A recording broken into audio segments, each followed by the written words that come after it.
Well, 12 News is your election headquarters, and people have one more day left to vote early in the May 26 election. Texas voters will help decide several high-profile statewide runoff races, including a heated Republican U.S. Senate showdown between incumbent John Cornyn and Texas Attorney General Ken Paxton. Paxton is giving up his Attorney General seat to run for Senate, opening the door for a competitive race to replace him. Another one of those runoffs is for State Board of Education District 7.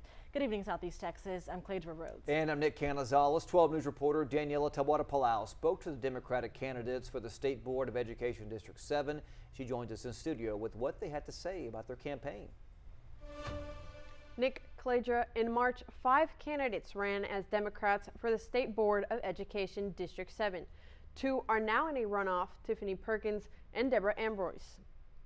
I never really saw myself necessarily running for office. I have a desire to continue to serve. 2 Democrats, 2 different paths to public education, now both hoping to represent District 7 on the State Board of Education. I've been a classroom teacher for middle school and high school, and I've taught in public schools and in private Catholic schools, and I've also worked in higher education. Tiffany Perkins has 12 years of teaching experience under her belt, and she says she wants to use that to her advantage. When you have been in the trenches, in the classroom, you make decisions based on lived experience. Debra Ambroise brings a different perspective as a Port Arthur ISD parent serving for decades as a trustee in the district.